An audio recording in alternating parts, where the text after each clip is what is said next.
Hello and welcome to a late night edition of the FTN Super Show, the CBV version. We are here live late night. I'm your host, Walter Waddell, aka Dub Deuce 85, the niche sports connoisseur. We're on the world famous FTN network, dealing with the aftermath of the Natty, the national championship game of college football. It is over. The Ohio State Buckeyes are your national champions.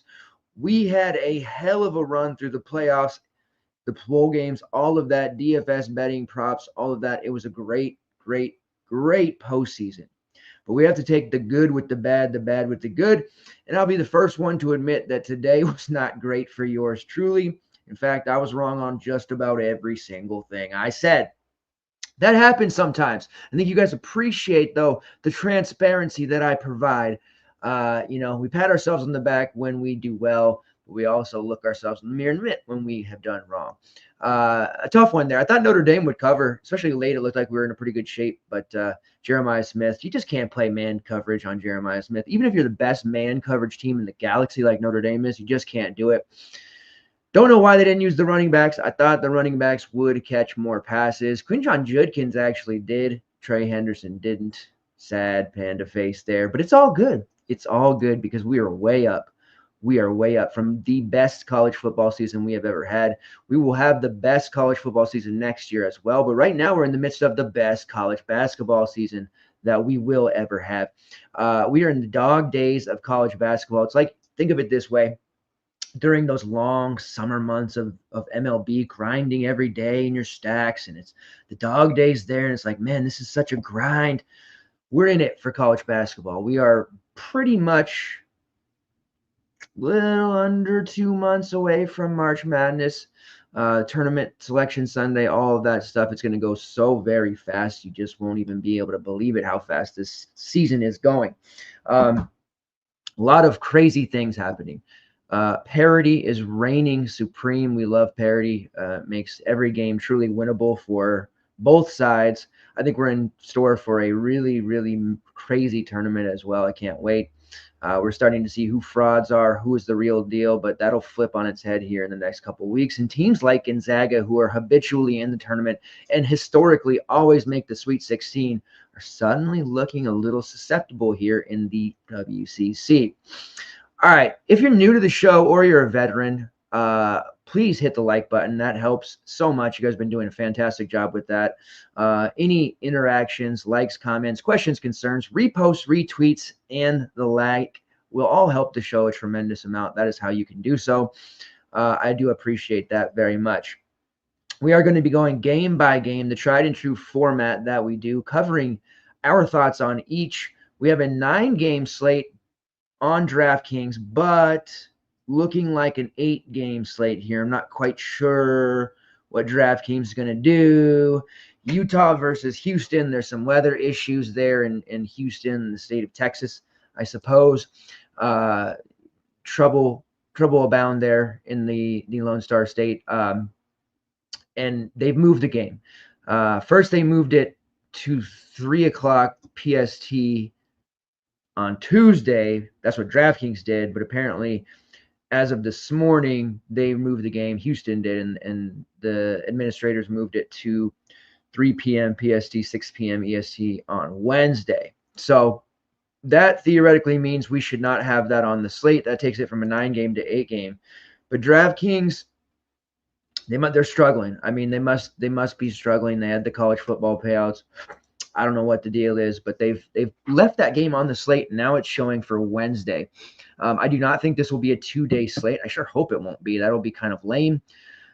So we'll see what happens there. I expect them to just, wait when we wake up in the morning for that game to be X'd out, redded out, whatever, and gone, thus making it an 8-game slate. On the off chance they do keep it there and make it a 2-day slate, I will still cover that game just in case, but I expect that to fall off.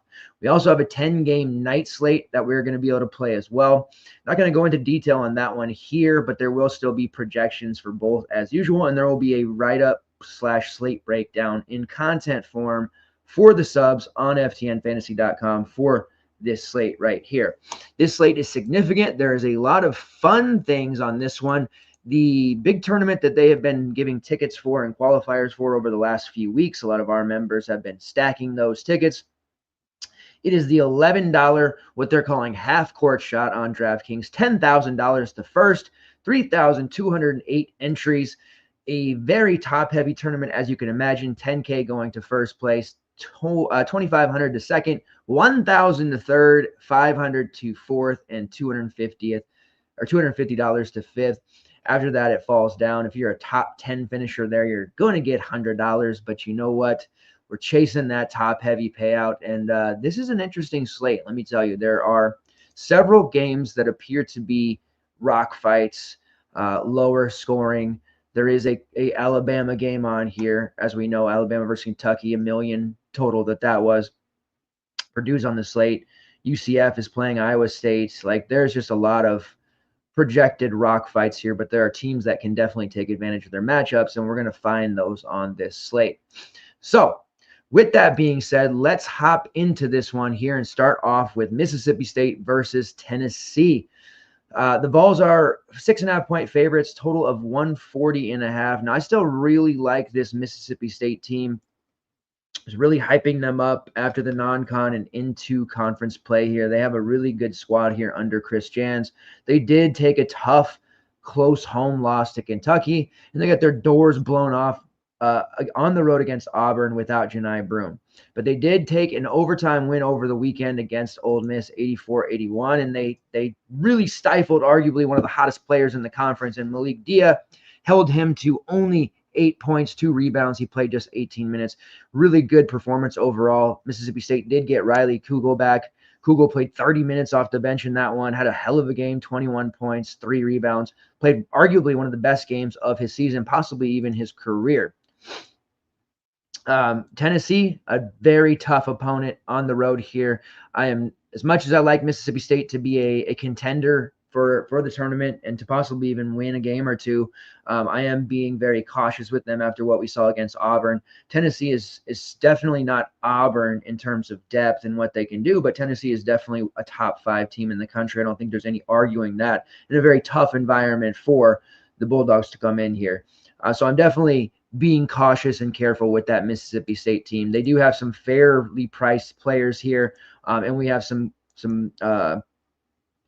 injury tags on several players, but this is more of a formality. Riley Kugel at 5'3". He will play in this game. I know he's had a questionable tag. That's been since moved to probable after seeing him play so many minutes last game, but do be careful because if he doesn't start, we have seen him go from 30 minutes down to 10. That's something that Chris Jans has done with him.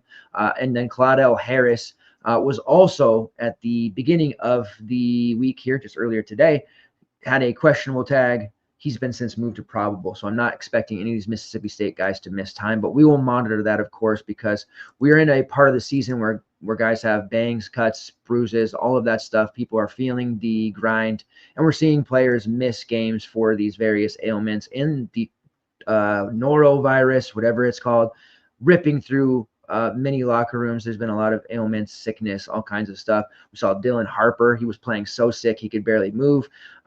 Then he comes back, plays really good last game, and then he gets hurt today. So really bad luck there for Dylan Harper, who did try to play through the ankle injury, but clearly was not himself. Prices are exceptionally good. The player that I want to look at in particular is Josh Hubbard. He's had some struggles. He hasn't been the same level of alpha that he was on last year's team, but he still has very high rates. His usage rate and shot rate are sky high, and he's still taking a ton of shots. Inefficient shots, but he's still taking them. Don't love the matchup against the perimeter defense of the Vols, but when it comes to a large field tournament, a player who can break the slate and pop off that's going to have sub 5% ownership, Josh Hubbard is definitely a guy that I would advise getting at least some exposure to here. That price point is just really, really intriguing. But when you look through his logs and what he's done, he hasn't had those signature marquee games that we saw from him last year. That has a lot to do with the fact that this is just a deeper team this year. And also in year 2, teams scheming for him. Teams have had an off season to really plan for him, watch film, all of that stuff. So he's seeing a lot more tougher defenses that are planning for him. Cam Matthews at 8'6" and Keshawn Murphy at 6'9", both very expensive prices here. Foul trouble is definitely a risk. Murphy comes off the bench, which is always tough to pay that price for him, but you know how good he can be. 18-11 against Ole Miss. These are more luxury style plays. I think the most playable option is going to be Riley Kugel. I would love to see him start, but that's probably not going to happen there at 5'3". And then Michael Nwoko, who is only at 4'7". He does get to start over Murphy. Murphy, when he comes off the bench and sets the world on fire, he typically takes minutes away from Mike. Michael does have upside at that 4'7" price, though, and they're going to need his size here against the Vol. So the front court of Mississippi State definitely have some interest here. And then lastly, at 3.9K, we have Sean Jones, who's playing roughly 18 to 20 minutes off the bench. Does have a decent floor at that 3.9 price, but certainly not a priority option here as the Mississippi State team goes. On the Tennessee side, Zakai Zeigler remains, for me, maybe not the industry, the best Vols play. He's been expensive. He's been, kind of a low-owned option all year long, but he has such a solid floor. And he's got some built-in upside there as well. Had a nice 37.5 fantasy point game against Vanderbilt, 16 points, 10 assists. And then against Georgia there, the game before, 16 points, 7 assists. Had 6 steals there for 44. 4 of his last 5, he's eclipsed 30 fantasy points. 9K is a very reasonable price for a player like Zakai Zeigler. We've seen Chaz Lanier's price kind of cascade and drop down significantly. He's very interesting at 7.5. Non-con hero-esque. I don't think he's a full non-con hero by any means, but he was tearing up all of the non-SEC teams on their plate. He's since had some struggles. Arkansas, he had a great game, 29 real points, but Florida, which was a road game, Texas, which is a road game, and Vandy, which is a road game, all pretty subpar games for his standard. And then the home game against Georgia, he shot 2 for 16. He doesn't have the peripherals to prop up his score, so he's going to have to score 20 real points to typically hit that ceiling game. He did have 17 real against Vandy, but shot 5 for 11. Vandy's got that weird court. Shooters sometimes struggle, but he's had some very inefficient shooting nights here recently. But the price of 7.5 definitely makes him an interesting option, considering the fact that he was almost 9K just a couple of weeks ago as well. You look into that Ole Miss game, Sean Padula had a pretty solid outing against Mississippi State, 18 points, shot a bunch of threes. 4 assists, 3 steals, 4 rebounds. He only made 3 of his 12, but that kind of volume reminds us of Chaz Lanier a little bit. Matthew Morrell had 15 and 4. He took a bunch of threes. So the guards for Ole Miss did pretty well overall. Expect Chaz Lanier to be getting a ton of volume here at 7.5. Will he make them is another story. We've also seen the price kind of plateau a little bit for Igor Milicic. He's been solid. I'm not seeing as many upside games from him. I'm a little bit worried about him going up against this Mississippi State front court. They've got 3 or 4 guys that they'll be able to throw there at Igor.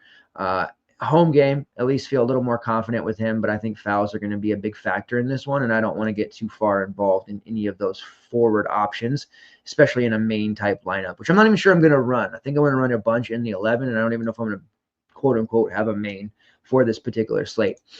Felix Okpara, through the non-con, pretty quiet, kind of took a back seat here since transferring Ohio State.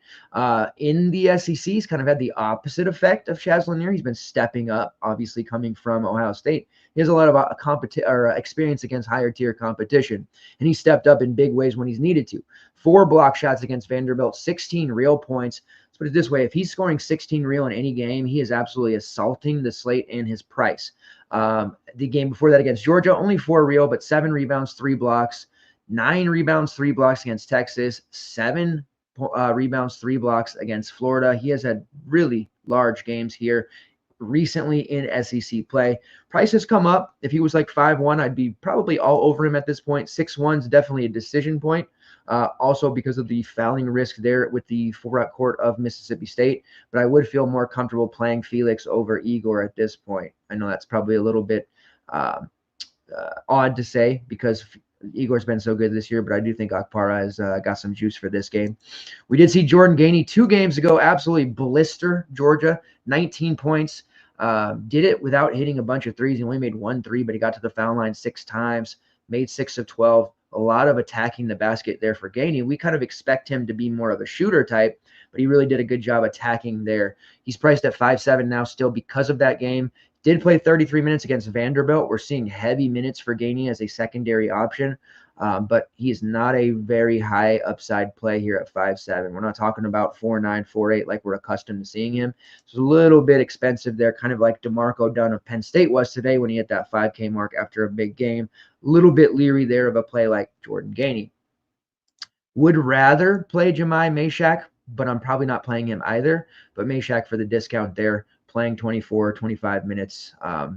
Not much of a score, solid defender, plays his minutes because of that. We'll need stocks to get there. Certainly possible here against this Mississippi State team. And my man Darlington Dubar, after playing 17 minutes against Texas, he's since only played 11 and 7. Can't use him yet. He's near min price, but man, when are they going to unleash Dubar? If he's healthy, they need to be playing Darlington Dubar some heavy minutes here. So stay tuned for that. All right, next game on the slate, Boston College versus Virginia. A total of 125. Virginia's -8.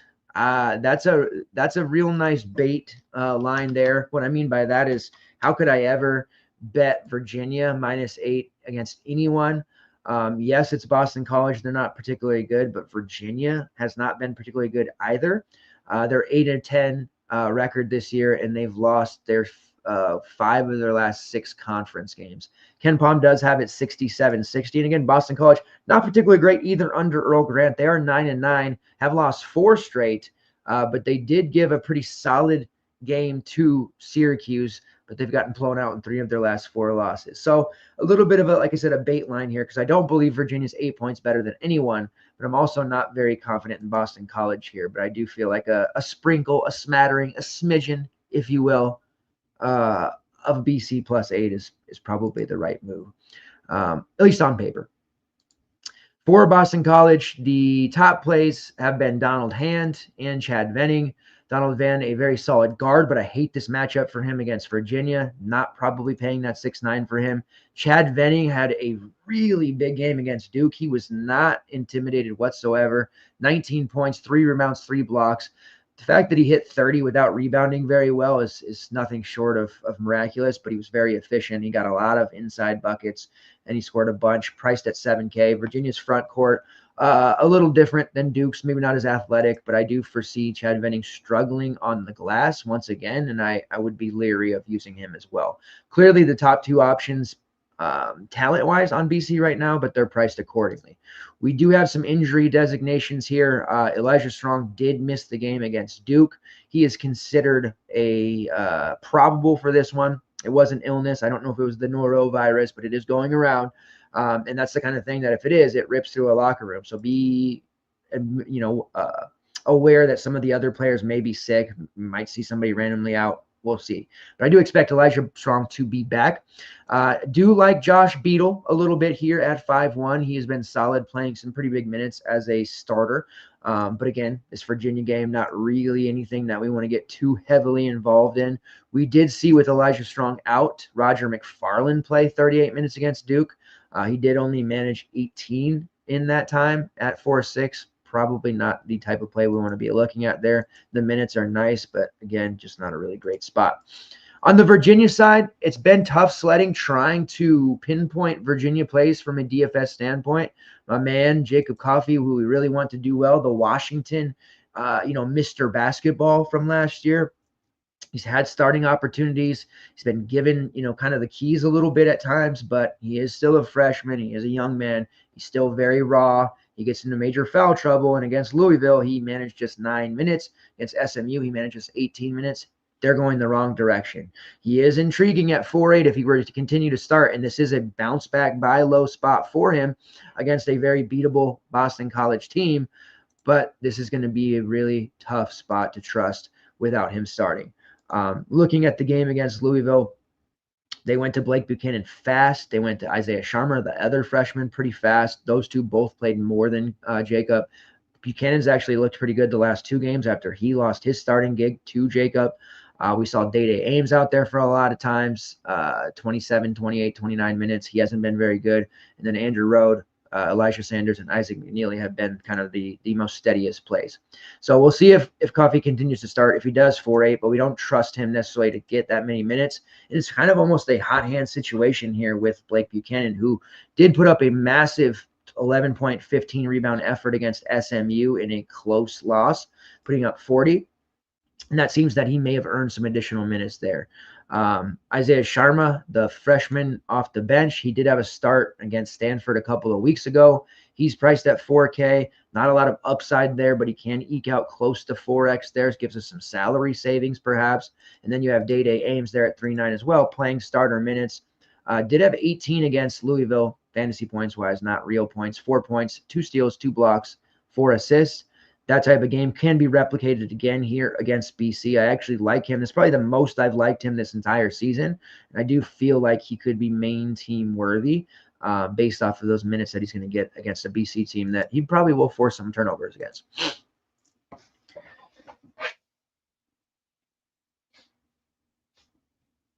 Tane Murray has lost his starting spot. He was a pretty cheap option. That was somewhat interesting. Now he's barely playing minutes. TJ Powers barely playing minutes. We're seeing the rotation kind of go through some changes here to a degree. Really the 3 safest players that you can look at minutes-wise that are going to be on the floor, Elijah Saunders, but he's priced at almost 7K. Ike McNeely, he's priced at nearly 7K at 6'6" as well. He has a very low floor, though, for that price. Very scared about him. But BC, it's a great matchup. And then Andrew Rohde, who had a 2 straight 30 fantasy point games just at the beginning of this month. He's since been under 20 fantasy points in 3 straight. So you have to be aware of that. A lot of uncertainty here for Virginia. I think Day-Day Ames is probably our best look. Maybe some Sharma exposure. Assuming the starting lineup stays the same, I do want to ride a little bit of 3% owned Jacob Kofi, but I think we'll see more Sanders than anyone. But overall, this game is not bad for the low total game because I think BC is just going to be heinously bad. But I do want to kind of bet them at +8 because Virginia also not very good. All right, next game on the slate, Texas Tech versus Cincinnati. Texas Tech on the road, but they're 2-point favorites. Cincinnati, they've been frauds. I don't feel too bad about saying it. I kind of did at the beginning when they first started the Big 12 play. You know, I didn't want to call them frauds. They have won their last 2 games on the road against Colorado, 68-62, and a home win over a lowly Arizona State team, 67-60. Cincinnati has the 7th best defensive efficiency in the country per Ken Palm. So they're still getting it done on a defensive side, but offensively, they're going through a lot of growing pains. Jizzle James has really struggled to find a shot, although he did score 12 points in their last game against ASU. 0 for 4 from long range, but 5 of 6 on 2-point field goals. He was generating offense that way. Seamus Lukosius, who's a non-con hero, he played pretty well, hit a couple of threes. Dan Skillings had one of his worst games, unfortunately. Dylan Mitchell, he was pretty solid, 14 and 3. And then Aziz Bandiago, offensively completely limited, but he did have 9 rebounds before getting into foul trouble. We've seen Day-Day Thomas, his minutes ramped up last game, 26 off the bench, 6 points, 3 rebounds, 4 assists, and 2 stocks. He's probably the most playable guy here on Cincinnati just because, hey, he's very cheap at 4.4. He gives us salary savings, and at this point, they need his offense. He can contribute something offensively. They're going to have to continue to play him some, pretty high minutes, 26, 25, and 26 minutes over his last 3. So definitely looking at Day-Day Thomas. Jizzle James is extremely cheap at 5.4, but again, his shot is not falling. He has failed to register 20 fantasy points in any of the last 5. His lower price is the projections are going to like him, but I'm going to have to do some adjustments there. Against Texas Tech, a very solid defense, not in love with James. I think life's going to be very difficult for him for at least one more matchup here. Then you get into Seamus Lukosius territory, who was very cheap for a few games there. He's had 2 straight over 20. Now his price is back up to 5.7. I don't think I'll have too much interest there in this spot. Dylan Mitchell will have his work cut out for him against the front court of Texas Tech, but he is the most talented and probably the best overall fantasy play on this team right now. Against ASU, he did work, 14 points, 5 stocks on his way to 30, but he will be tested in this matchup. And other teams with solid front courts like Baylor, Kansas, and Colorado all had success slowing him down. The highest price player on the team, Dan Skillings at 7.2. Dan Skillings is like a DFS original brand favorite, not just for FTN, but I think the entire community, the whole industry as a whole. Dan Skillings, we all love him. He's a great player. He reminds me a lot of Terry Eason when he was at Cincy. he can do a lot of damage. But his shot he's kind of struggling with his shot here, at least in the last couple of games. He just hasn't had the upside. He's not contributing a whole lot, peripheral speaking, and he's just not hitting that ceiling enough to warrant paying the 7.2 price. He did come down a little bit from 7.7. We saw him in the low sixes just last week, but right now it's very difficult to use Dan Skilling's. Hasn't shown us that slate breaking upside in conference play that you would have liked to have seen. He dropped some 40s on Arkansas Pine Bluff. Then he missed part of the season being injured, but perhaps that's something to do with it. He's not 100% healthy, but right now I don't see how we could possibly use him. I think Day Thomas is our best bet here from Cincinnati. On the Texas Tech side, JT Toppin. I've been very scared, very, very perturbed, maybe the right word, with JT Toppin. Missed a few games there due to some ailments, right? Returned. Played just the 14 minutes against Utah, had some early foul trouble. Just they didn't use him in the second half because it was a blowout. Then he plays only 18 minutes against BYU in a close game. Early foul trouble again in the first half, and then they just choose not to use him.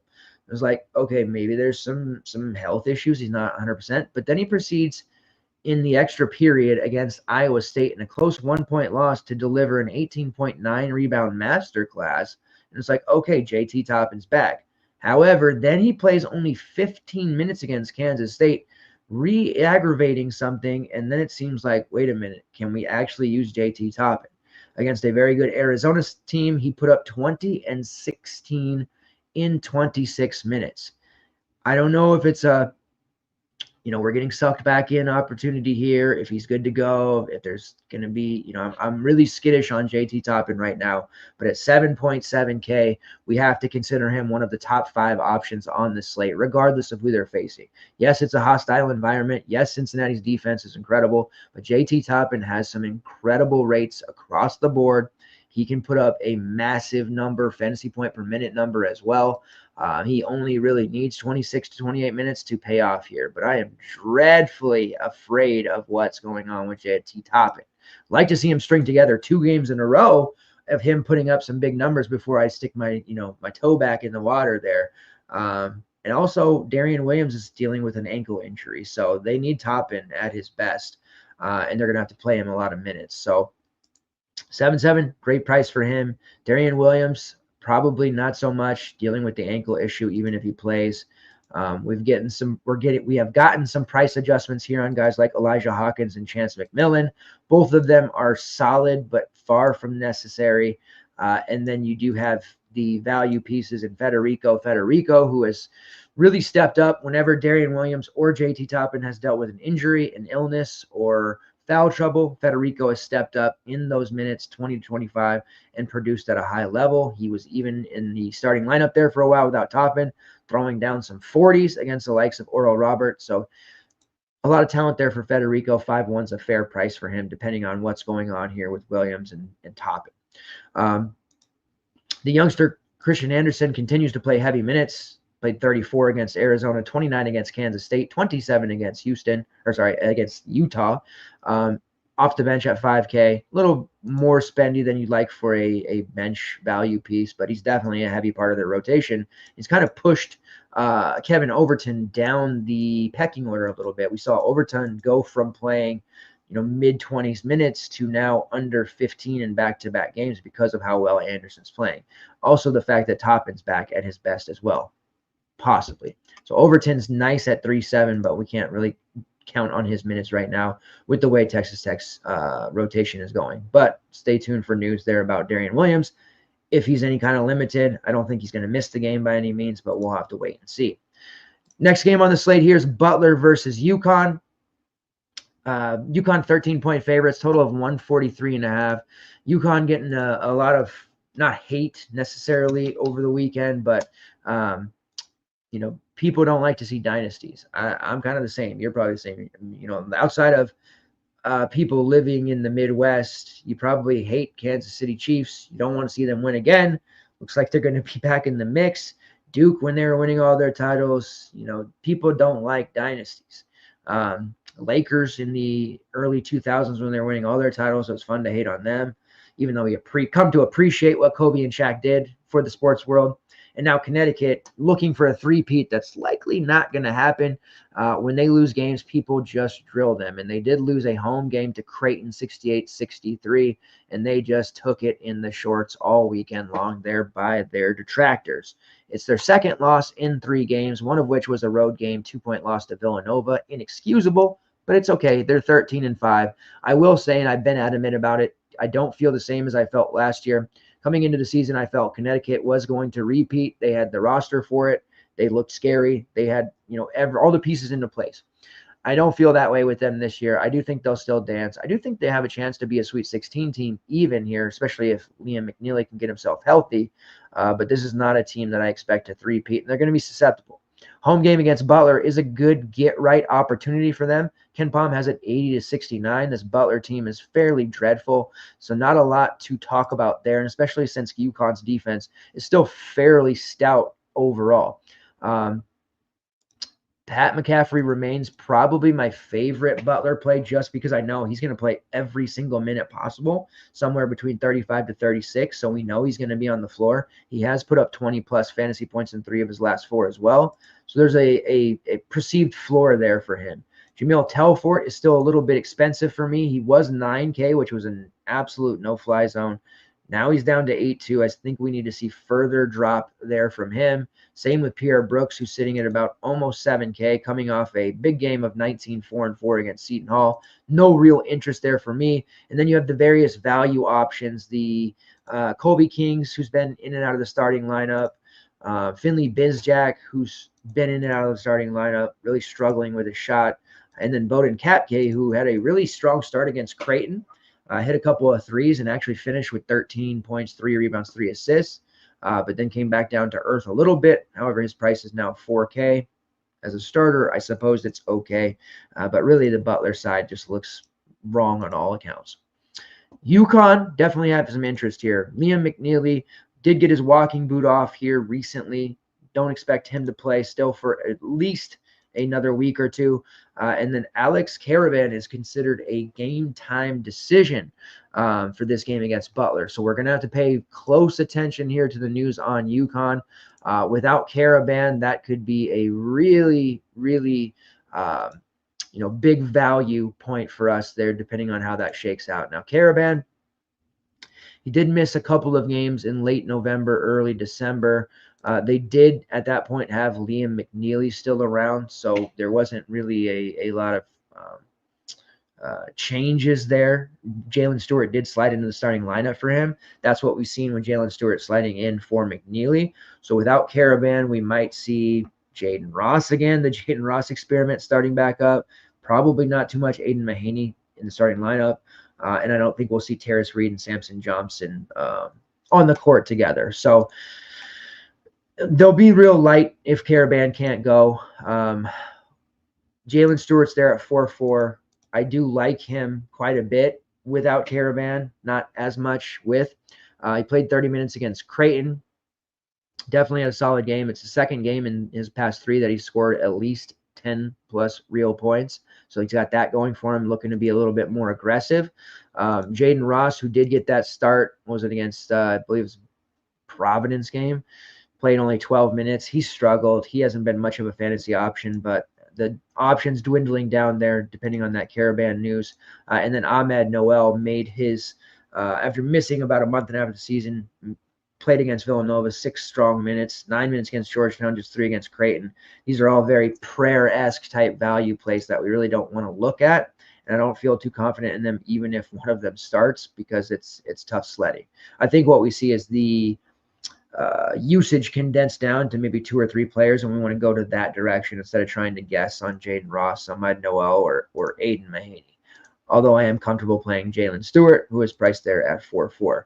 Terrace Reed there at 5K. I got to admit, I got bit at 4.8. I mean, how could you not try? He was about 30% owned, so not super high, not super low.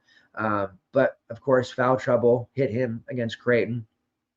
Never really got going, played just 15 minutes, 9 fantasy points. Now his price is 5K. Something about that Walmart, department store pricing, $51, no, $49.99. Okay, I can pay that. So mentally I see 5K and I can get away from it. 4.9. I'm a little more like, damn, that's some good value. But I just don't want any part of Terrace Reed in this spot. I mean, Butler's front court, obviously nothing to be scared about. Terrace Reed was absolutely just bulldozing through teams in the early part of the season. But we have to remember the terminology that I like to use, non-con heroes. All of that stuff was done against non-con teams like Middle Eastern or Maryland Eastern Shore. What's another team? Lemoyne. East Texas, New Hampshire, like all these types of teams. Yes, they played Memphis, and he had a 22 and 11 point game against Memphis, but they're not great, although they're getting better. He had a pretty rough game against Colorado. He had a rough game against Dayton. He had an okay game against Baylor, a rough game against Texas. Like, just going to have to call it what it is here, Terrace. I think you're looking a little bit like a non-con hero, and it's just too difficult for us to play you. Now, if you're running 10 plus lineups in that $11 GBP, I think Terrace Reed kind of makes some sense here, especially after how he just laid an egg there last game out. Like a chance at a player who has 40 fantasy point upside in the right situation will be less than 5% owned and can carry you to a high finish there if it works out. More often than not, he's probably going to deliver you a 5 to 10 fantasy point game because he can't stop fouling. But if it's a game that he doesn't get into foul trouble, watch out. Samson Johnson, same thing at 5'2". He doesn't quite have the slate breaking upside that we've seen from Terrace, but he does have the same foul problem, so really no interest there. And like I said, there's a handful of players that are going to be condensed usage there if Caravan can't go. And that would be Hassan Diarra, who sits there at 8K, and Solomon Ball at 6'5". Now, Diarra, he's been a great ambassador for this program for years. The fact that he came back to play, he's thrust into this bigger role as a starter, and he's done quite well in it. He's playing the best basketball of his career. 8K is a very high price for him, reputational wise, but he's production wise, he's well worth that 8K. Me, I would probably want to go heavy on Solo Ball at 6'5". We know the usage rate and the shot rate are good there. He relies heavily on his scoring ability, so the peripherals aren't quite as good, but he's still, even like having the bad games or the off games, if you will, putting up about a 20-25 fantasy point floor. But you have upside for 40 plus here in this particular matchup, and the opportunity is going to be high. We could see 37, 38 minutes out of Solo Ball here in this spot, even if Caravan plays. Like, that's a real thing. And shot attempts over the last 5, 11, 12, 14, 9, and 12. So we're going to get plenty of shot attempts to do chucks up threes with reckless abandon. Solo Ball is the play here from UConn for me. All right, next game on the slate here, we have Vanderbilt versus Bama. Total 169. Bama a 12-point favorite. We had what was it, 180 the total on over the weekend. Like it was ridiculous, right? Like we all kind of look at that and been like, there's no, I can't remember a total that high really in a long time. And it really seemed like, can it be that easy? Stacking multiple players in this game, 5-6 deep, can it be that easy? Certainly it can't be that easy. It was that easy. Bama walks away with a 102-97 win, and Mark Sears, huge game, 24-9. Grant Nelson, who really seems to rise to the occasion when he has to, 25-11. LeBaron Fillon had a huge game, 15-4. And then we saw on the other side, Mamano Tegaoui, who was not that highly owned, had a huge game, 21-6 and 3. Lamont Butler 17-8, and then Amari Williams the double 13-11. So you could have run a 5 or 6 man stack. And even my man Brandon Garrison, remember what I said? If he plays 18 to 20 minutes, he'll blow his price out of the water. He played 19 minutes. He got 11 points. He had 5 assists, which don't know where that came from, but we'll take it. And he had 6 rebounds. So Brandon Garrison had a pretty damn huge game after all. Looking at Alabama games, it's getting to the point with Iowa games where we're just going to have to 4-man stack. I said that last Iowa game. We did that last Iowa game, and it just continues to rake. Bama's games have hit that same level. Like, what if Alabama played Iowa? That's a game I want to see. Might we see like 150 to 125 type score? I think we could. But anyways, Bama games and Iowa games. Iowa's on the night slate against Minnesota. Can't stand Minnesota, but we need to stack these games. And we're going to have to do that with Alabama. Now, the Vanderbilt side, far less confident and comfortable in them than we were at Kentucky, but there's going to be some plays here we can use. But let's start with the Alabama side. Decisions to be made. Mark Sears, priced at nearly 10K, 9.8. Certainly worth it here against Vanderbilt. Perimeter-wise, their defense is suspect. Sears could have a big game. Just depends on how close you think Vandy can keep this. 12-point spread, that's not too bad, honestly. That if they can keep it within 8 to 10 throughout the game, then we'll get a full Mark Sears meal deal. Ken Palm does have it 92 to 79, so not a blowout by any means. We should see full allotment of minutes. Grant Nelson there at 7-9. Price was really low there for a while because he was kind of having a little bit of a rough outing, but we had mentioned, hey, some of these matchups, South Carolina, Texas A&M on the road, those aren't super easy. Did come through in a big way against Kentucky. I don't know that I would expect him to drop 40 here against Vanderbilt, but minutes are going to be key. And you see when he hits that 30-minute kind of mark, that's where he really transcends and hits a huge number. When he's below 25, obviously less opportunities. That's kind of one of those things that's going to be dictated by how close Vanderbilt can keep this one, and him staying out of foul trouble, which sometimes happens. LeBaron, he was great, 28.5 fantasy points. We knew the price was just too cheap at 5.7. There was no reason to galaxy brain that by any means. Still relatively cheap at 6.2. If you can't get to Mark Sears, let's face it, 9.8, like, he's definitely worth it, but how often has you needed to have Mark Sears this year? Not a ton. So I'd rather go the LeBaron route or the Grant Nelson route, cheaper discount and getting a 30-plus fantasy point ceiling, or I should say floor in this matchup. Aiden Holloway, he is a great Q or large field tournament play. Holloway is one of those guys. Comes off the bench looking to shoot. He has very high usage rate and shot rate. Can get hot in this offense in a hurry. A little pricey at 5.9, but definitely a guy who can take you up to the top half of that large GPP. When he's hot, they play him more minutes. He contributes in all categories. Definitely an unsung hero. If LeBaron gets off to a slower start, Aiden's going to eat up some of those minutes there, but it'll just depend on how that start is. And this is a game that I don't expect Bama to struggle with too much, so I don't think LeBaron will have a hard time either.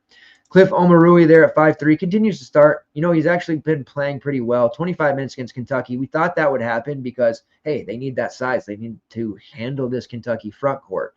So 12.7 rebounds. Pretty solid vintage type matchup from Cliff there. Still cheap at 5.3 if you want to go that route. I certainly don't hate it.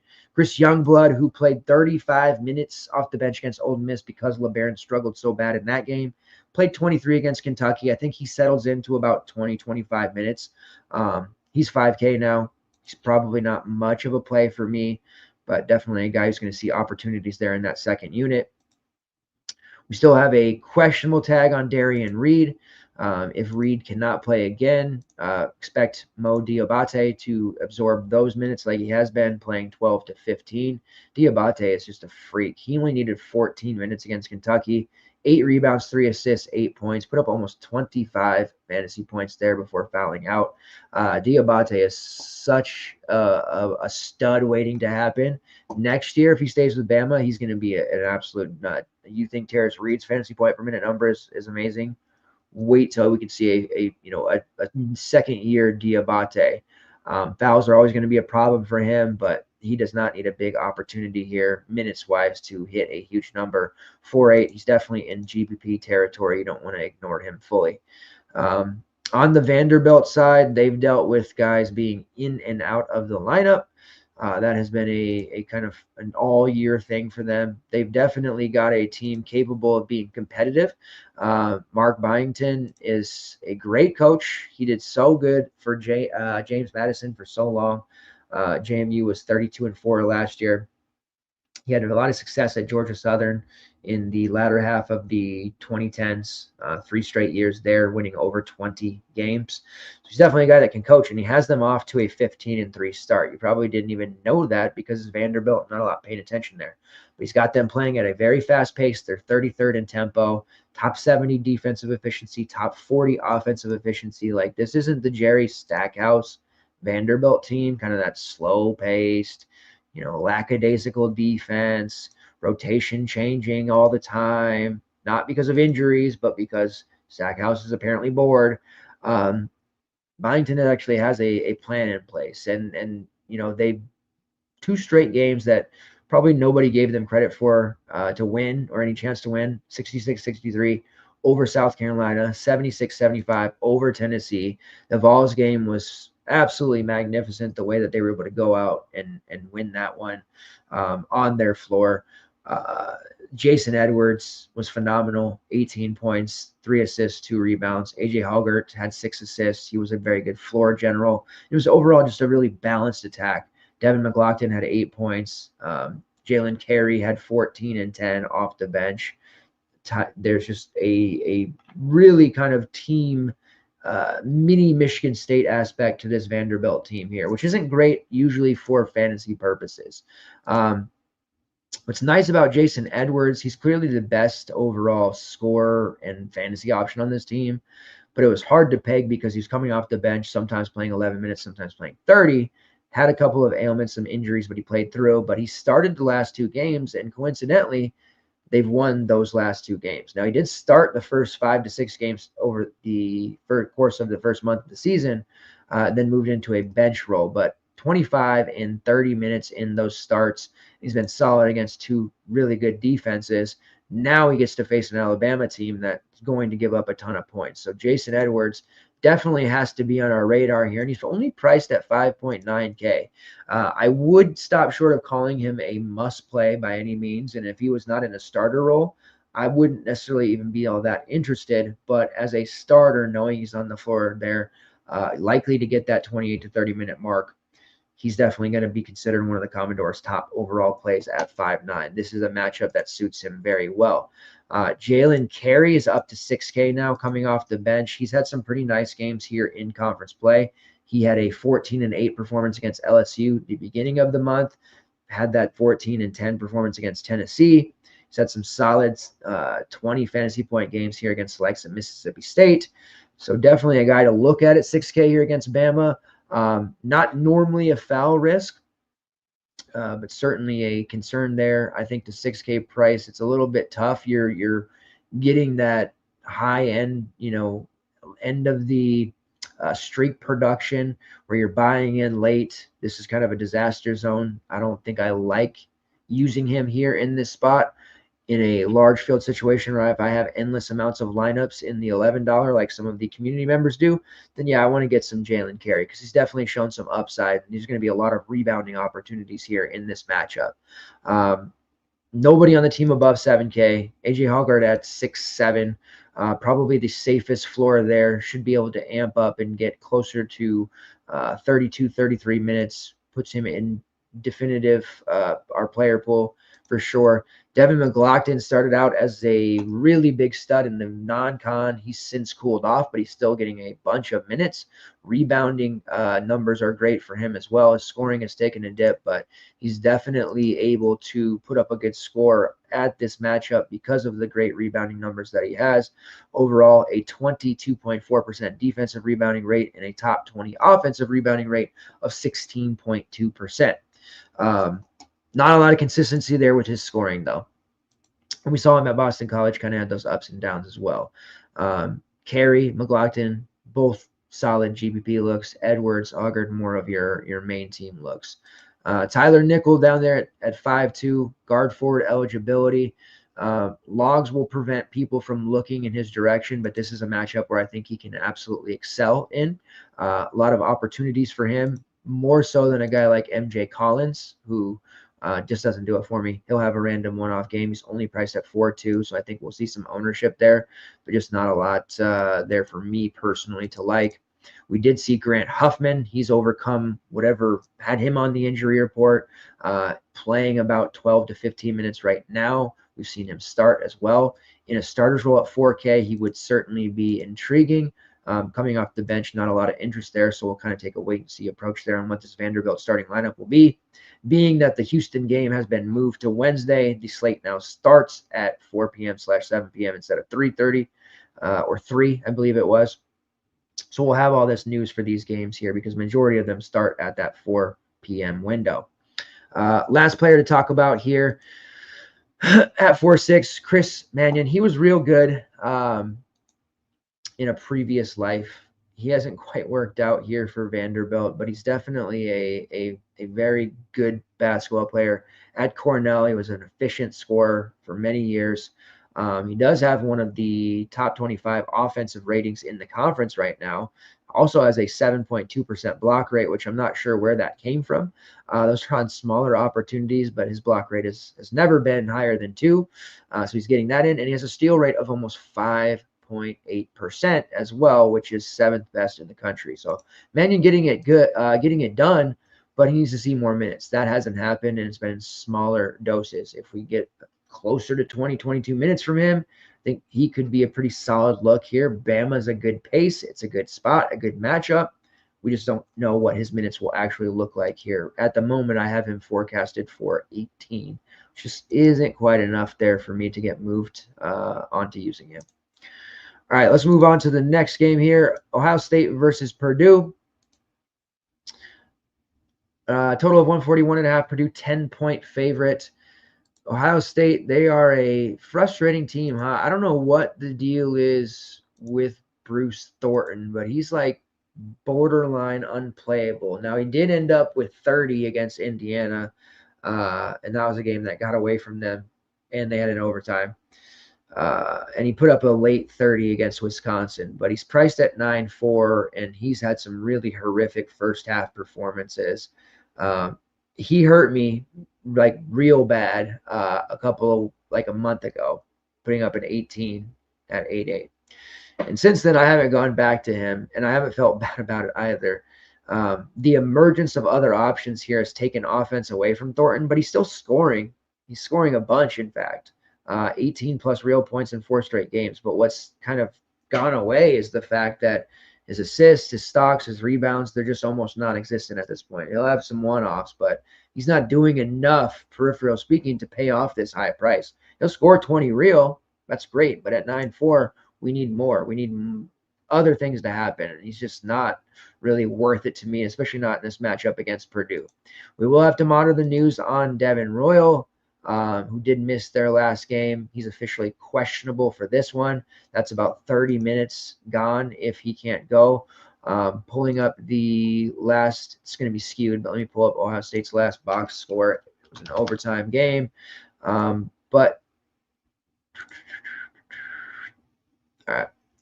We saw Evan Mahaffey go back in the starting lineup. Shudder when I hear that name, but expect more of the same. If Royal can't go, they went with the lineup their usual: Thornton, Parrish, Mobley, and Stewart, and then Mahaffey slid in.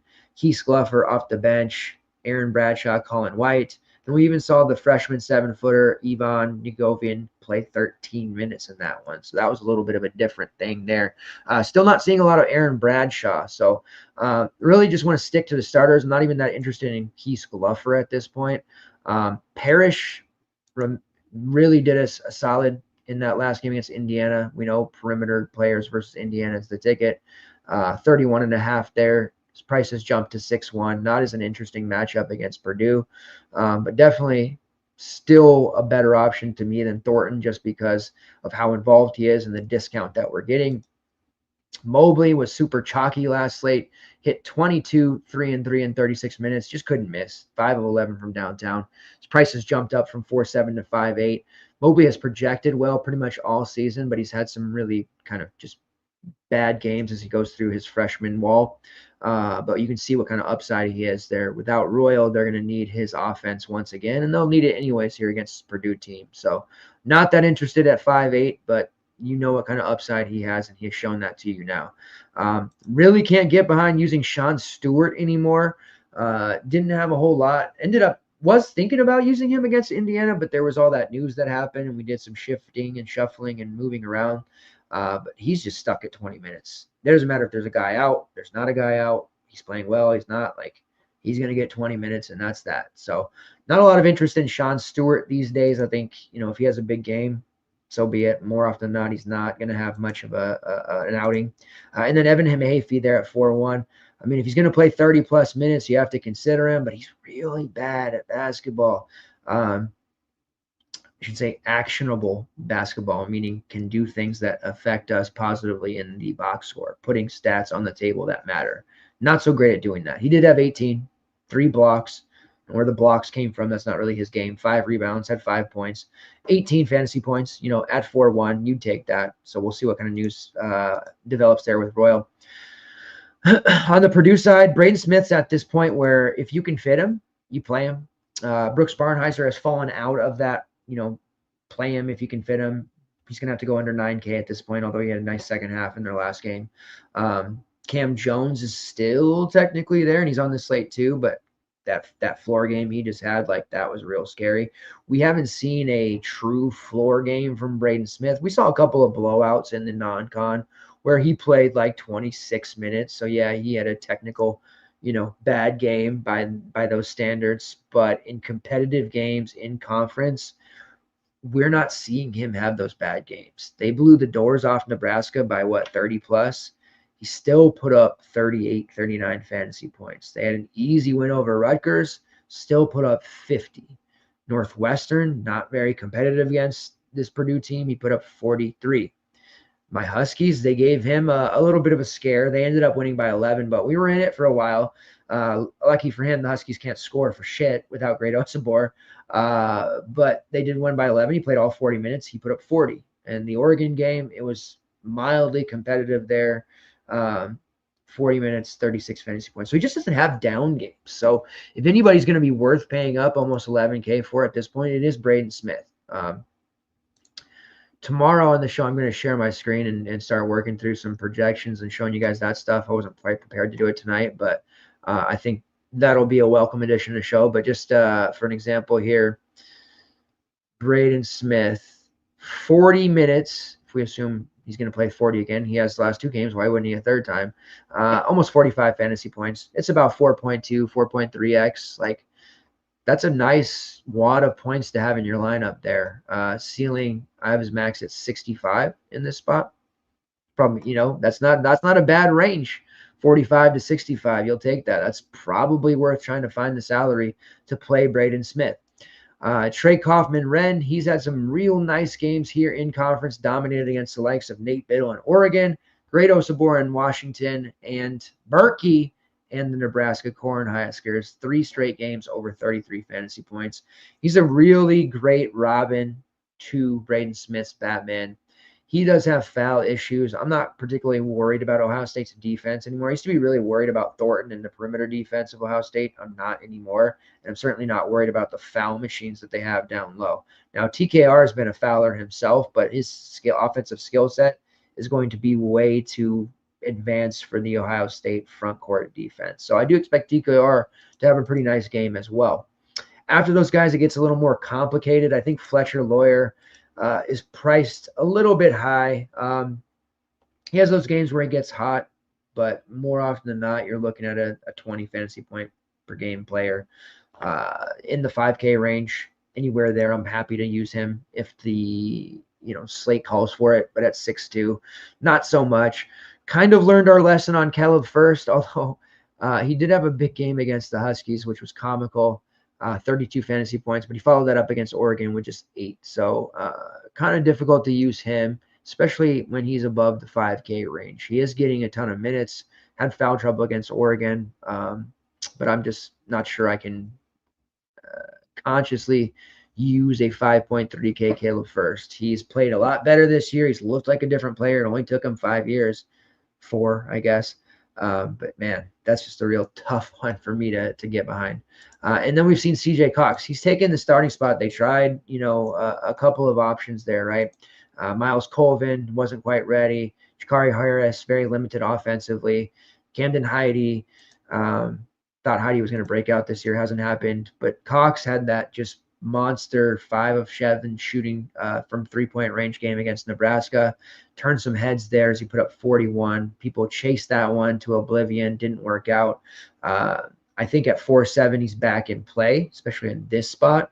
And definitely a capable 4X number for him, playing anywhere between 20 to 25 minutes.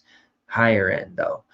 If he's not shooting well, if he's not engaged or not producing, they will yank him out. They will go to Miles Colvin. I always want to say Bunny Colvin. Not sure if there's any Wire fans out there. You know what I'm talking about with Bunny Colvin, but they'll go to Miles Colvin, who's shown some athleticism. They'll go to Jakari. They'll play some of these other guys. We saw Camden Heidi play over 20 minutes last game. So a little bit of a hot hand situation there. I think the real only decision on Purdue for a main lineup to decide is if you're going to pay up for Braden Smith or not. And if you're not, might you consider going to TKR? I think one of those two are going to have, possibly both, are going to have monster games.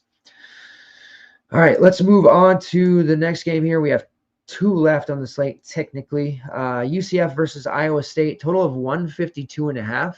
Iowa State, 15.5 point favorites. Now, Cyclones games not necessarily known for being super high scoring because their defense is elite, but they're playing a UCF team that has proven time and time again that they're going to be a fantasy-friendly group. We have seen some really high-scoring, fantasy-wise games involving UCF. We've been stacking them. We have my man Keyshawn Hall. We had that ASU-UCF game the other night. That was a really advantageous, profitable game. Iowa State coming off a real puzzling loss. It was on the road, 64-57 to a West Virginia team that just will not go away. And we saw some struggles offensively for the team. But one guy who has continued to feast and is going to absolutely detonate in this matchup is one Curtis Jones for the Cyclones. Because UCF has been such a fantasy-friendly group to go against, we certainly want to play at least one Iowa State player, possibly even 2. Curtis Jones does not come at a discount, priced at 8.8. That should keep his ownership down, relatively speaking, but I really feel like we're going to get a 40-plus fantasy point game from Curtis Jones. Taking a ton of shots. He's kind of proven that he's the offensive alpha on this team, not Simeon Lipsey, not Kashawn Gilbert. We did see Curtis Jones, once he got into the starting lineup here, especially the last couple of games, he's really taken over. He was doing that on the bench. They were using him as a starter anyways because he was playing those big minutes. But now they're just getting it out of the way and playing him, as a starter right off top, and he's gotten 36 and 37 minutes as a starter. We did see Deshaun Jackson take his starting spot back with Brandon Chatfield, the 1-game start experience there, going back to the bench. So we're back to our custom lineup of Gilbert, Lipsey, Jones, Josh Jefferson, and Deshaun Jackson. Now, Jones is expensive at 8.8. Josh Jefferson is especially expensive at 9.6. Both relatively safe options. I'll take the discount, but I think Jefferson could also have a huge game. I think where we see most of the ownership go here is on Kashawn Gilbert because he is priced at 7.8, so you're getting a discount there from Jones. Gilbert is absolutely a viable play, but I would advise you to find the 1K to get to Jones because there's going to be a lot of leverage there. He's going to be far lesser owned than Gilbert. And I think it's at this point we can agree his upside is higher, at least as a scorer. Gilbert's going to be a more complete player, but we do see him defer offensively there. And when Curtis Jones gets into that hot streak where he just can't miss or he's just taking everything to the rack, they feature him, they allow him to ISO, they feed him the ball, and he just keeps going time and time and time again. And Gilbert is a willing kind of spectator when that happens. He does get assists during those streaks, but he definitely takes far less shots during those type of games. Simeon Lipsey, more of a defensive presence. He did have a big game against Utah, but that's Utah. He's just out there. He's become a lockdown defender, and he's always kind of been that. Offensively, we're not going to see too many big games from him these days. So I'm kind of on not really worrying about rostering him too much. Deshaun Jackson as a starter is interesting at 5.4, but I don't think that matters too much because the minutes aren't typically going to be there too often. He's going to be stuck somewhere between 18 and 20. Whether it's Chatfield or Jackson, they're just splitting minutes. Milan Momklevich is going to be out another game here, which is what allowed Curtis Jones to slide into the starting lineup. I think even when Milan returns, they should probably keep Curtis in that starting 5. We'll see. Like I said, it doesn't really matter. He's going to play that 35-plus minutes anyways, but definitely want 1 to 2 pieces of the Cyclones here. You have values in Chatfield at 4.1 and Nate Heisey at 3.8, but they're very low-end options. If Iowa State turns this into a rout quickly, we should see some nice garbage time run for Chatfield and Heisey, which would make them somewhat interesting at those prices. And that is a fine idea for the tournament that like the $11 that has 3,200 people. That's where you want to kind of do those type of moves. On the UCF side, a second straight game in which they have a tough defensive opponent. I was surprised that they were in the game with Houston. I was more surprised that they nearly won it, not just in it, but had a chance to win it. Lost 69-68. JoJo Tugler just could not stop fouling.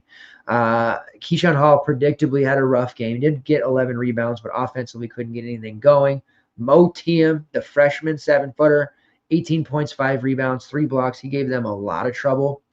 Jordan Ivy Curry scored 14 points, and Darius Johnson had 13 and 3. So overall, UCF did a lot better than I expected.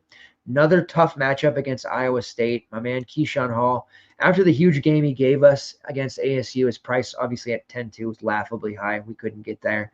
Expect him to have kind of a down game again, get that price back down under 9K so we can start talking about using him again.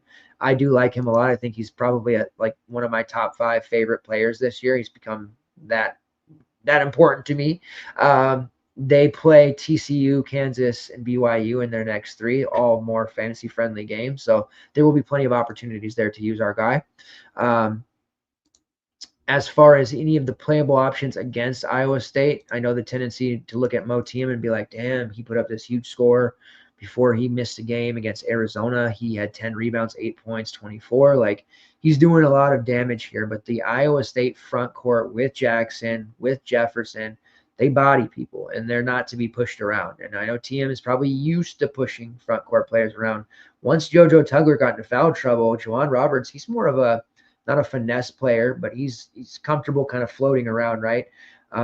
Houston didn't have a lot inside after that point, and TM made them pay. He was hitting threes too. This is not as good of a matchup here. Not that the Houston matchup was good, but stylistically speaking, I think he has more trouble with Iowa State. I think we see some foul issues here on the road for a young Mo Diem. So I do think people chase at 5-3, and I'm fine fading that one. That could be one of those ones where I'm eating my words at the end of the night, but just does not feel like a good spot to target him. Jalen Sellers, who did return a few games ago against Kansas, they got blown out by Kansas so hard that Sellers just like got nuked back to oblivion. Hasn't played since. Still has a questionable tag, but he's more doubtful because he hasn't been warming up at all. So the pre-existing injuries to Sellers are apparently way worse than we were led to believe. As far as anybody else, Darius Johnson, the 7-6 price for him is really interesting. I would love to use Darius Johnson. I actually think out of all the UCF options I'd be willing to use against Iowa State, gun-to-head type situation, it would be him. He has proven he can excel in these type of spots before. It's just because he has the basketball in his hands all the time. So he's facilitating, he's rebounding, he's taking shots, he gets stocks, he does a little bit of everything. Sub 8K price point on him definitely has my interest. He's been a guy up over 9K a lot this season alone. So we're getting a nice discount there. Jordan Ivy Curry at 5'5", also offensively inclined, so he's definitely an option there. He could score 15 to 16 real points and pretty much get to value, but definitely lower end, but the volume is going to be there for Ivy Curry. As far as any of the value plays go, like Mikey Williams, George Johnson, Debo Coleman, JJ Taylor, who had a big game against ASU, cautioned people about going against him against Houston, especially with TM back. All those options, they're just kind of cannibalizing each other. Sometimes they'll get 5 minutes, sometimes they'll get 20. Not a lot of interesting value plays there for us to look at. All right, last game on the slate, Marquette versus Seton Hall. Total of 137. Marquette 12-point favorites. Cam Jones he's got to help some folks. There's going to be some people mad at him. He really let some people down against Xavier. Tough loss for them too, 59-57 in that game. I didn't end up getting to Cam Jones on that slate because of some other stuff. Don't worry, I made plenty of mistakes on that slate as well. Although we did sneak into the cash line there on some contests. But that was a rough one. And he doesn't have those type of games too much. And still a poor shooting day from the line, not as good on the peripheral side, not as good in the scoring side, and he still managed to score almost 25 fantasy points. Now, granted, a lot of that came in the last 3 minutes. He was taking a lot more shots and doing stuff there. For the first part of the game, Xavier did an excellent job on him. Now, the ball game, I noticed when I made that comment, like, hey, he shot 1 of 10 from long range, 8 of 21 from the field, but hey, he still put up 50. It's fine. He's going to work through it. There might be a little bit of a shooting slump here for Cammy Jones because he's definitely had some struggles. And we did highlight this on the last Marquette slate. 2 for 9 from long range against Providence, 2 for 6 against Creighton, 1 for 2 against DePaul, and now 1 for 6 against Xavier. So definitely struggling with a shot. And a lot of that might just be some fatigue at this stage of the season. Some of that is more defensive pressure, of course, but someone else on Marquette's going to have to step up, and that's going to be something I think we see more of with Cam Jones and his struggles. He is 10-2. The decision is him or Braden Smith. Looking at this slate, I think it's a very clear for me. Sears, I mentioned, he's fine. Josh Jefferson is fine. Thornton is no. Can't play Keyshawn Hall. It's like Zeigler is nice, but I think it's a decision between Braden Smith and Cam Jones. You take one of those, you start there, and then you work your way back to the rest of your lineup. For me, I think it's Braden Smith, but Cam Jones, bounce back spot. He just hurt up 40% of the field last game. Maybe he has lesser ownership. That's a great spot to go to.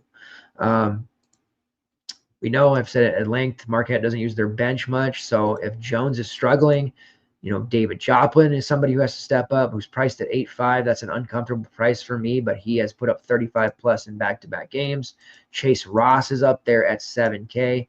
He's had some pretty solid outings lately, but you saw the up and down nature of Chase Ross. He's playing all the minutes in the world, so that's not a problem. But against Xavier, he went ice cold. He also did that corner standing thing that he does occasionally. He did it against Creighton inexplicably. Only 12 fantasy points. 7K is a very high price for him. I would be cautious about using him. He's obviously got GPP winning upside, especially against Seton Hall, who is a team that I think is starting to get demoralized a little bit.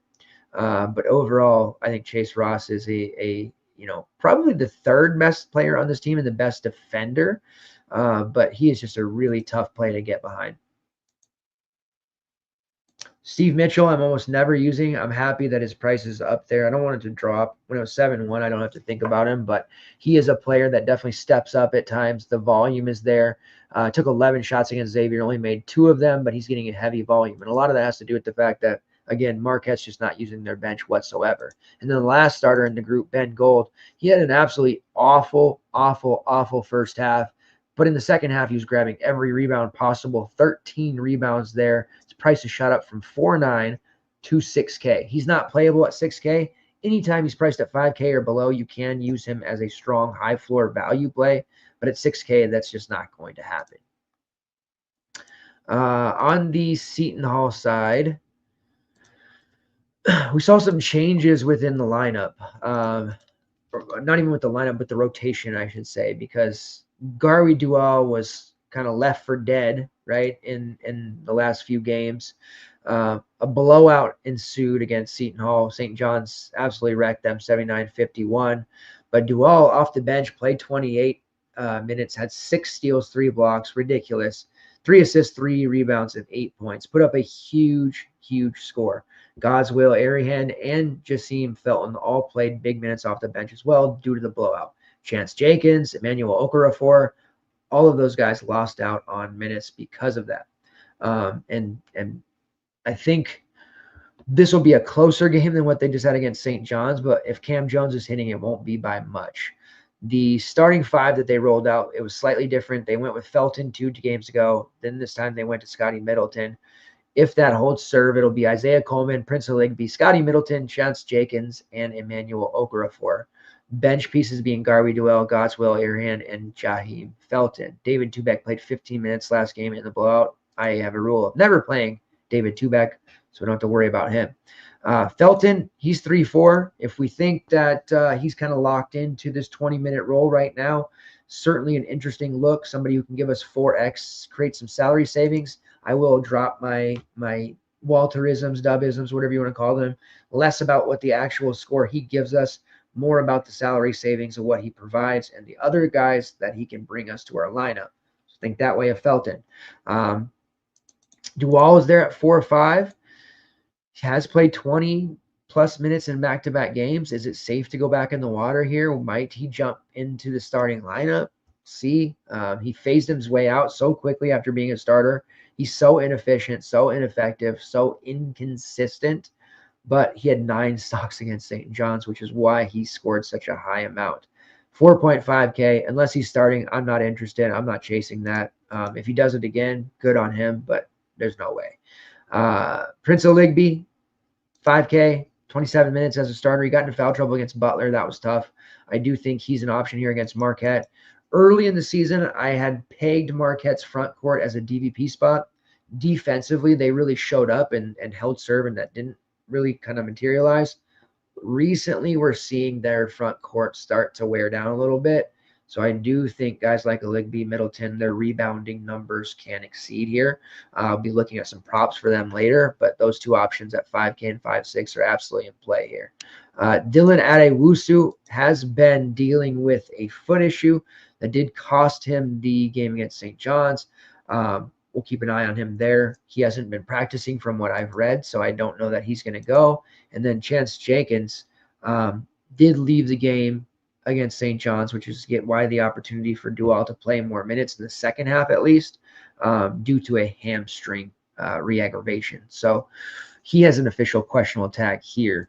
Didn't hear anything about his practice status, just that Adewusu didn't. So there's potential for Seton Hall to be down 2 players there. If they are, and Dual starts, then I change my matter-of-factness there on him at 4-5. My gut tells me Jenkins plays, Adewusu doesn't. So we'll see. And then you have Isaiah Coleman at 7-3. It's pretty difficult to pay that price for. He's just been so good this year at times. Defenses are now starting to really focus him in the game plan. Still getting a ton of volume. 1 of 13 against St. John's, though. 3 of 10 against Butler. With that extra defensive pressure, he is kind of folded. He's still taking the shots. He's still forcing the shots, even if you watch those games. They're just not going in. 22 against St. John's, despite shooting 1 for 13. It's actually pretty solid. He got a ton of free throws in that one. So we got hurt by him pretty bad against Butler. Probably not going back to him just yet, but I do recognize the 7-3 price is pretty tasty here for Coleman. And if they're down 2 guards, especially one of them being Jenkins, he's at least got to be in consideration there with that usage. All right. So that is the slate. Oh, let's go into Utah, Houston, just in case. I don't know what they're going to do here. I don't have a total. I don't have a line on this, but let's go into the Ken Pom page for it.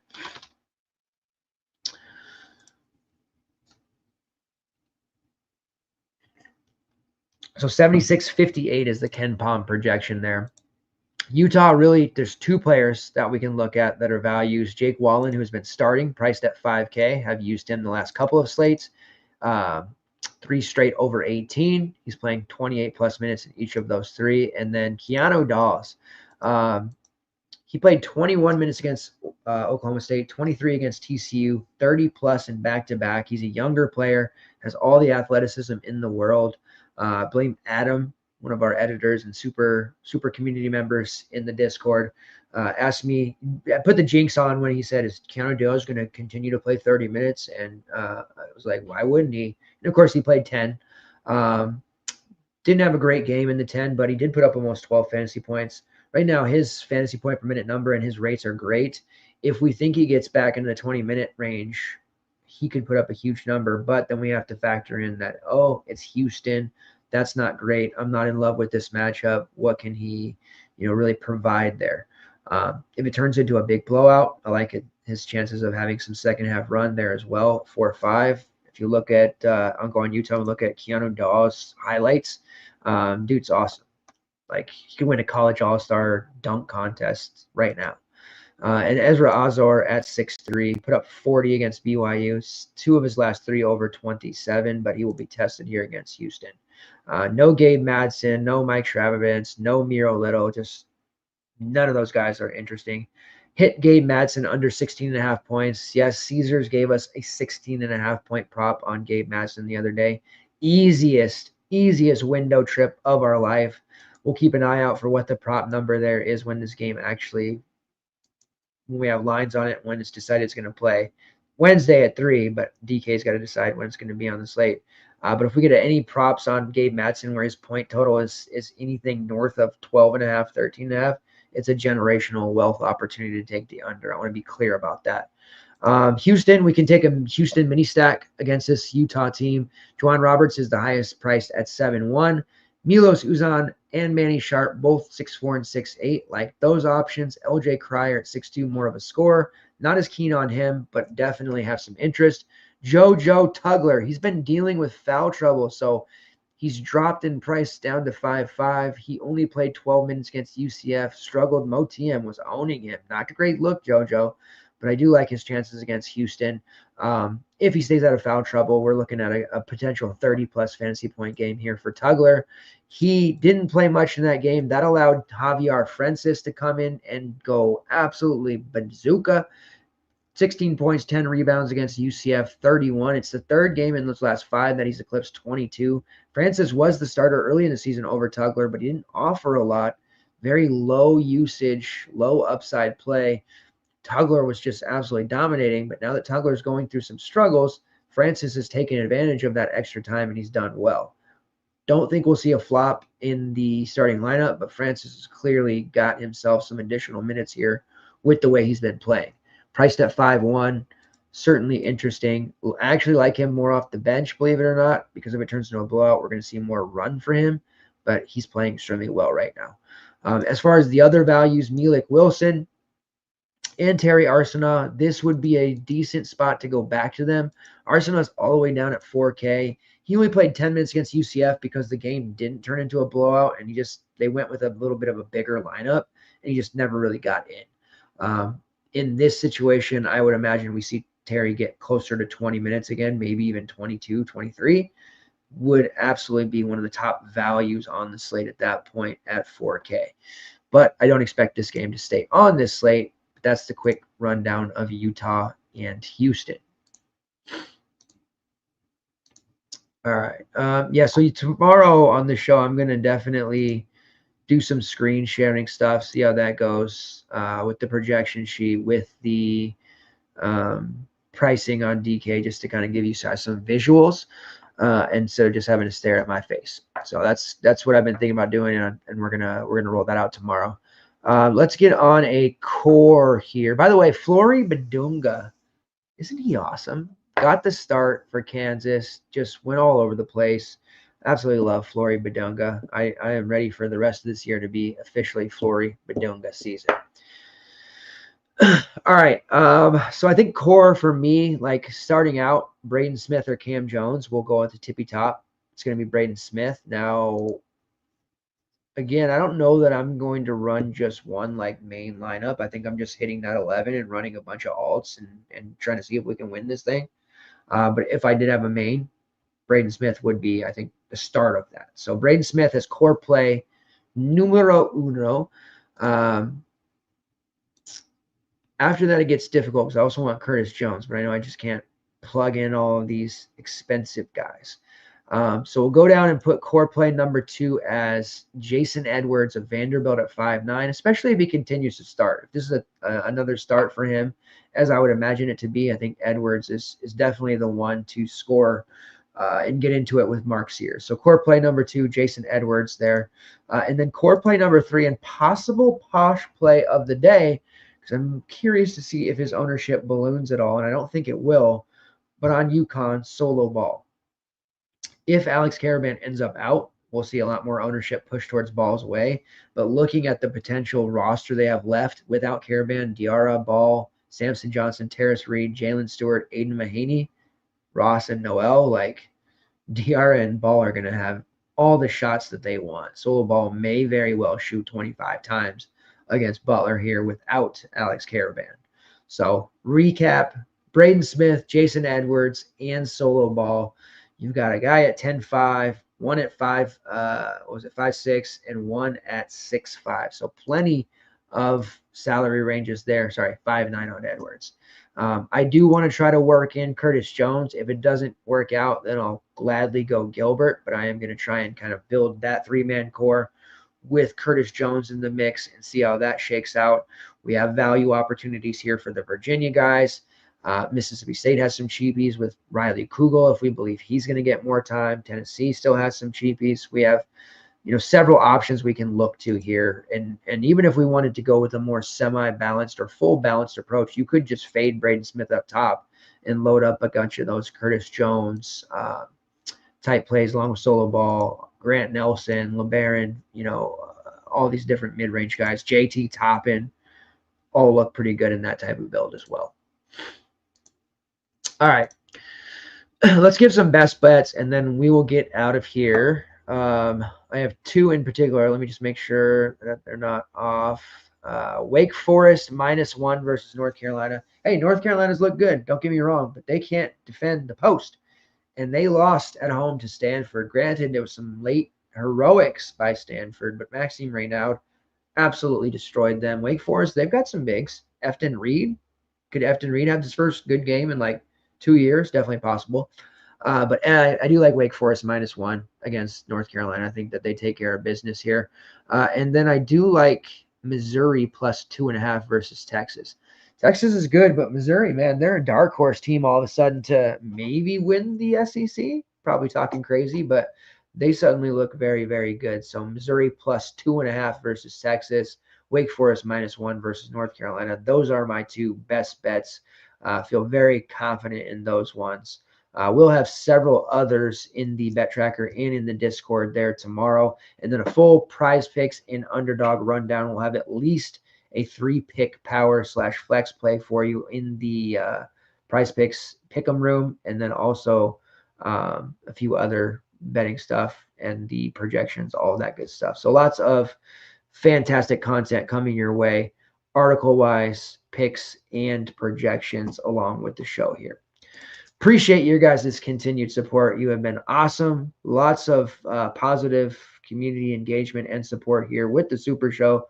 We'll be back tomorrow night, perhaps a little bit earlier depending on how that night slate goes, but the late night show is working for me right now, and we're going to keep rolling it and get back to business here after a very entertaining but disappointing National Title Monday slate. Let's get after it. And we'll see what this Utah game is brought out on the slate, if they kick it out or not. And we'll get back to it tomorrow night. Green screens and window trips. Appreciate you guys as always. I'm out of here. See you.